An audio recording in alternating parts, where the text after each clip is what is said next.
ஈரோட்டில் 52 கோடியே 99 லட்சம் ரூபாய் மதிப்பீட்டில் கட்டப்பட்ட புதிய ஜவுளி வணிக வளாகத்தில் அடிப்படை வசதிகள் இல்லாததால் கடைகள் பொதுமக்கள் வருகையின்றி வெறிச்சோடி காணப்படுகின்றன.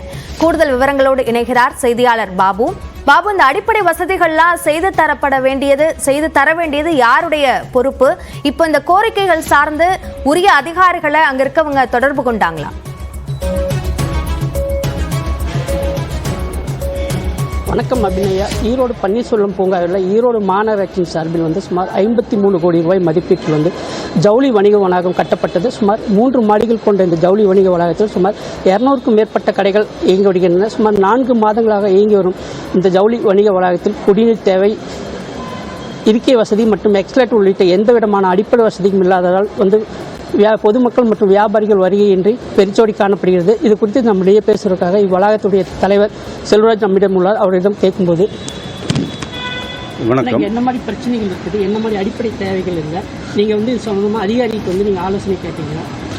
இது ஈரோடு கனி மார்க்கெட்டுங்க. கிட்டத்தட்ட ஒரு 52 ஆண்டு காலமாக ஒரு பிரபலியமான ஒரு ஜவுளி சந்தைக்கு ஒரு புகழ்பெற்ற இடங்க.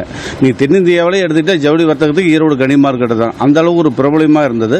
1919ஆம் ஆண்டு ஸ்மார்ட் சிட்டி திட்டத்தில் ஒரு 52 கோடியே 99 லட்சத்தில் இந்த வணிக வளாகம் வியாபாரிகளின் கோரிக்கையை ஏற்று மாநகராட்சி கட்டி கொடுத்தாங்க.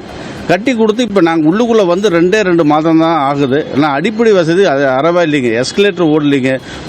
வர வாடிக்கையாளருக்கு குடிநீர் இல்லைங்க, குடிக்கிறது தண்ணி இல்லை. அதுவும் இல்லாமல் சுற்றி லைட் வசதி எதுவுமே இல்லைங்க. இரவான கருவும் இருக்குது, அந்தளவுக்கு இருட்டு அதிகமாக இருக்குது. அந்தளவுக்கு பல முறை நான் அதிகாரிகிட்ட நேரடியாக மனுவாக கொடுத்து பார்த்தேங்க. இது வரைக்கும் எந்த செயல்பாடும் இல்லைங்க. கமிஷனர்கிட்ட பல முறை சொன்னோம், அவர் செஞ்சு தரேன்னு தான் சொன்னார். இது வரைக்கும் எதுவும் எங்களுக்கு செல்லலை. ஈரோடின் தந்தையாகிய முத்துசாமி அவர்கள்கிட்ட மனுவாக கொடுத்தோம். உறுதியாக உங்களுக்கு நான் செஞ்சு தரேன்.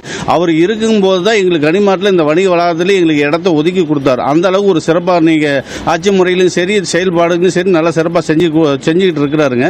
அது மட்டும் இல்லாமல் இங்கே வியாபாரிகளுடைய அடிப்படை வசதி இல்லாதனால வியாபாரிக்கு வருகை ரொம்ப கம்மியாக இருக்குங்க.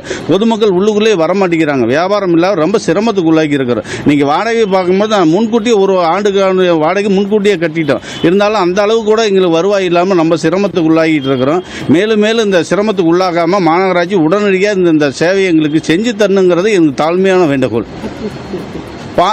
பார்க்கும்போது பார்க்கிங் பார்க்கும்போதுங்க கீழே அண்டர் கிரவுண்டில் கனிமாட்டு வியாபாரிங்க இங்கே வரவங்க பனியன் சட்டி வாங்க தான் வராங்க. அவங்கள்ட்ட ஒரு 20 ரூபாங்கிறது ஒரு வண்டிக்கு வாங்குறது, வண்டி பாஸ் வாங்குறது ரொம்ப அதிகமாக டூ மச்சு. அதுவும் இல்லாமல் நம்ம கமிஷனர்கிட்டையும் அமைச்சர்கிட்டையும் எடுத்து சொல்லியிருக்கிறோம். அவங்களும் அதை குறைச்சி பண்ணி தரது சொல்லியிருக்கிறாங்க. சில வியாபாரிகள் திரும்பி போயிடுறாங்க.